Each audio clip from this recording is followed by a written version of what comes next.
Cultures may have lots in common, yet remember, two magnets with the same polarity do not stick together. They say that differences are dangerous, yet 7 stripes on the same color will never make a rainbow. Don't be deceived by similarities, but don't focus too much on the differences. Devil is in the details. Same but different series aims to show what national cultures have in common, what makes them different, and how both the similarities and differences influence the way we do business. Ukraine's culture is also restrained, which means that a lot of people share the belief that they have to demonstrate serious and reserved demeanor to be perceived as professionals and to discuss solely work-related issues. On the one hand, Romanians are open and honest. On the other hand, Romanians are incredibly positive. Bluntness wins no friends in Romania. It's viewed as impolite, not as honest directness. When introducing changes and communicating them to Ukrainians, it is important to provide detailed reasons and the value those changes will bring. Ukrainians are used to the principles-first approach, which means that why goes before what. So, being more process-oriented is typical for both Romania and Ukraine. However, as we've already mentioned today, the culture of the industry people work is often prevails over the national culture.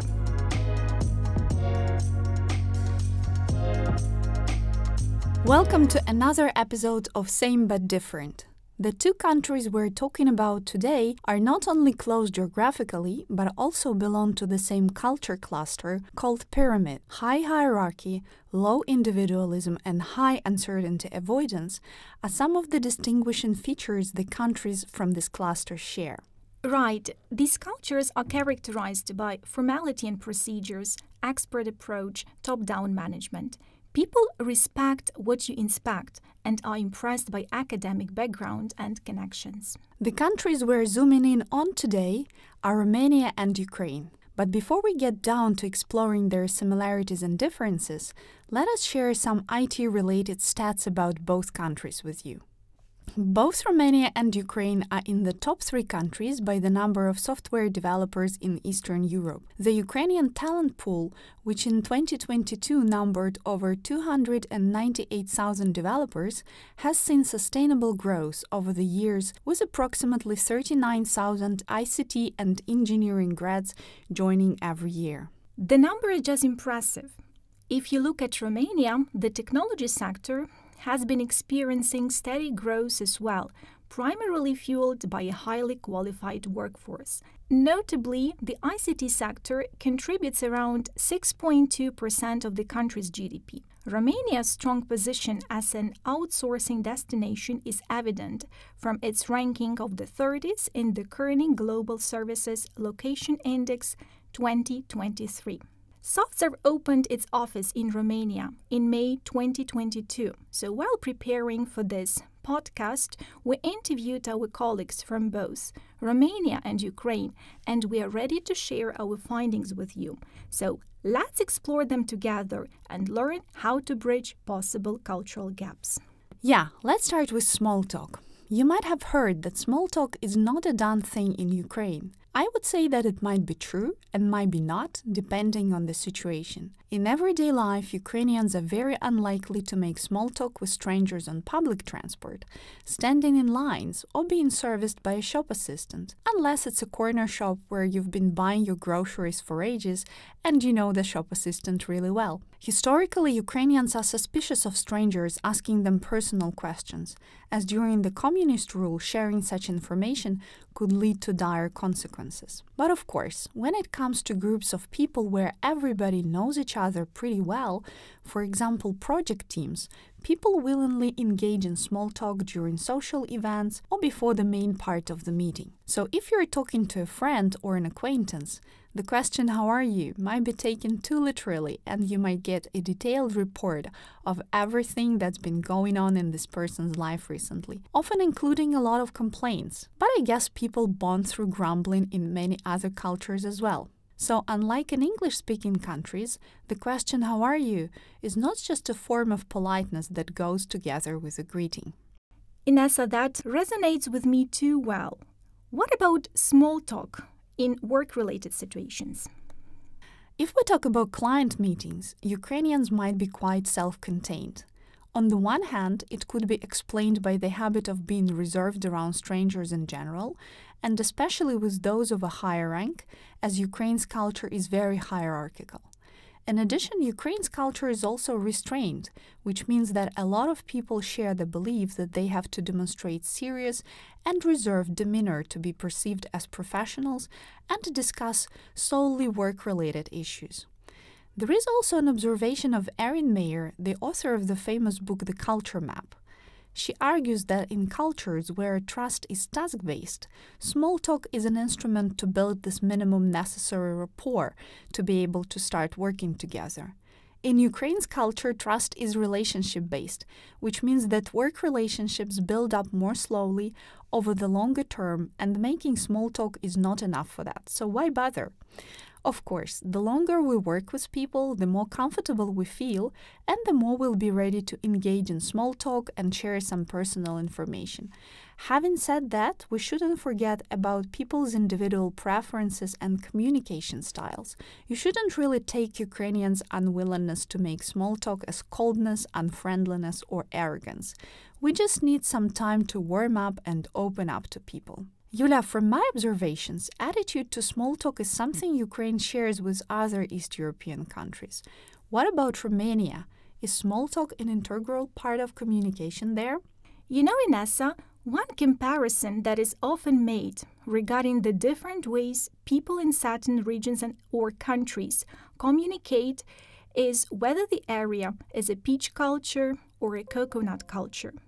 Knowing which type of culture you are from and which one you are dealing with would help remove barriers and become a more competent communicator. People from peach cultures are said to be soft on the outside, friendly to people they have just met, frequently smile at strangers, chat, share information, or even share pictures. They are very nice and helpful to strangers. However, when you get past the initial friendliness, you see a very private self that they protect for a select few. This is the hard pit in the middle of the peach. People from coconut cultures are described as hard on the outside, rarely smile at a stranger, do not engage in conversations easily, do not talk about personal information with strangers, and mostly keep to themselves or stay with those close friends and family. These people may be neutral towards you for a long time. However, if you manage to break through the outer shell, they tend to become loyal friends who will accept you as family. One more thing which is important to mention here is that according to Erin Meyer, when considering the impact of cultural differences on your dealings with other people, what matters is not so much the absolute positioning of a person's culture on a particular scale, but rather their relative positioning in comparison to you. Cultural relativity, so-called. So, answering your questions, Inessa, in comparison with Americans, East European countries, and both Ukraine and Romania, will refer to coconut culture. Although on a scale with Ukraine, Romania tends to be more peachy. Right, when it comes to comparing cultures, it's all relative. Yes. So, in Romania, small talk has an important social function. Sometimes it could be small talk to strangers. If you're traveling around Romania, don't be surprised if the person next to you on the train or waiting with you at the bus stop asks you whether you are going and why. If you're meeting someone for the first time at a social gathering, it's likely that the Romanian will ask you personal details about your life. This is not considered to be rude, but this is how Romanians show interest in you. Business people exchange a lot of information too. Small talk is important because it's a sign of good manners and shows a willingness to get involved with the counterpart. Romanians are very observant and interested in anything that has to do with culture and general knowledge. So be prepared to share. Another aspect we will look into today is giving feedback. Inessa, what would you say about Ukrainians?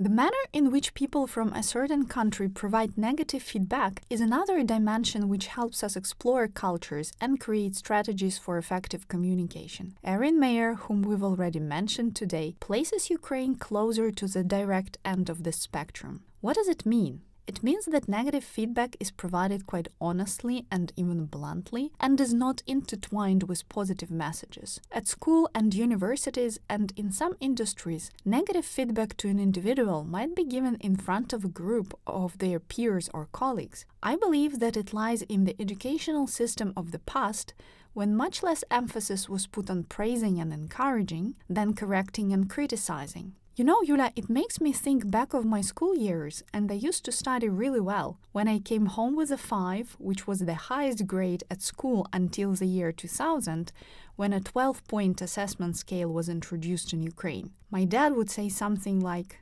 "What's the big deal? Aren't you supposed to bring home such grades?" So in my family, high performance was something that was expected and went without saying. And I know that for a lot of friends and colleagues of mine, this experience is very relatable. I believe that the emphasis on correcting and criticizing has resulted in 2 things at least. First, a lot of people have extremely high expectations of themselves, downplaying their achievements and nurturing their internal critics. A few colleagues from SoftServe I've talked to about feedback mentioned that they find negative feedback much more valuable as it helps them grow professionally and they don't find it discouraging at all. Secondly, people tend to put more emphasis on providing corrective feedback to others rather than praising them. And since Ukrainian culture is highly hierarchical, people at managerial positions might feel entitled to giving quite direct negative feedback to their subordinates. Yeah, that's true. So how to deal with a situation when you come from a more indirect negative feedback culture? When receiving direct negative feedback, I'd go along with Erin Meyer, who recommends not taking such messages personally, but as a sign of honesty, transparency, and respect for high professionalism of the receiver, who will be able to make the most of such negative feedback. Another thing worth mentioning is that Ukrainians might be really reserved when receiving positive feedback and praise, and we often feel that we need to share the credit with someone else, our team, our manager, and so on. Yuliya, do you prefer direct or indirect negative feedback? Thanks for asking. For me, now, while working with cultures and knowing the values that stand behind, as long as it's constructive, one, so that I can grow and develop myself, both direct and indirect feedback would work.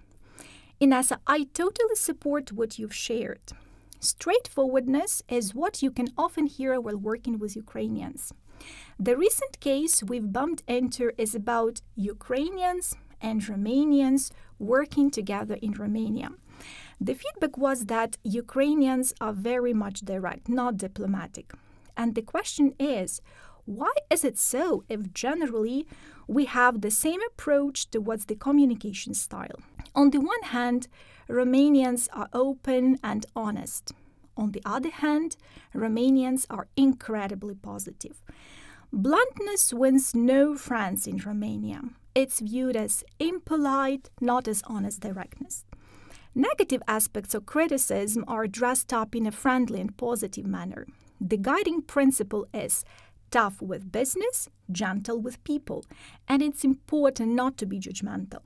Moreover, they are very open to talk about their feelings or to hear yours.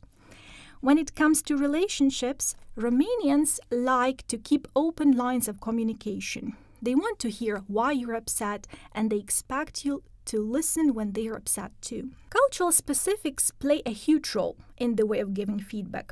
However, when exploring different cultures, we often hear that the manner of providing feedback also largely depends on the industry.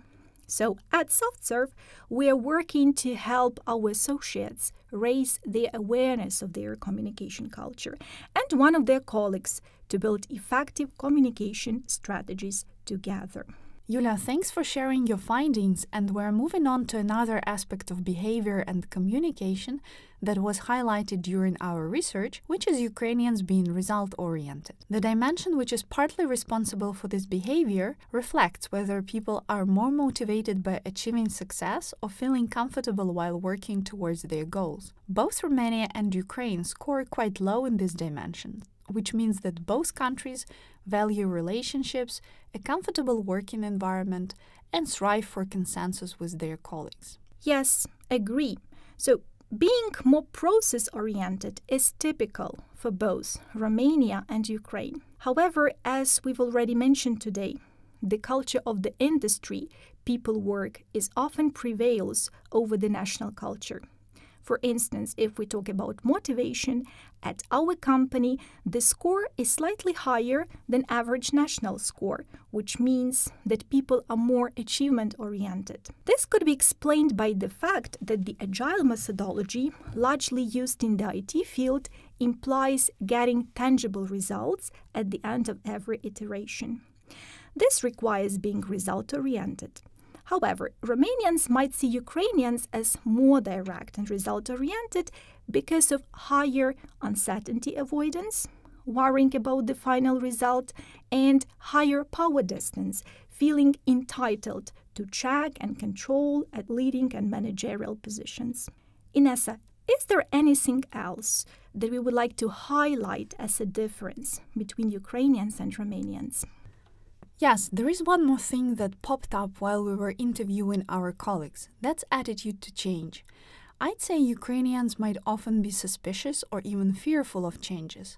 For instance, when some legislation or procedural changes are introduced on the country level, people often take them very skeptically and think that they won't bring any positive results, or even might make things worse.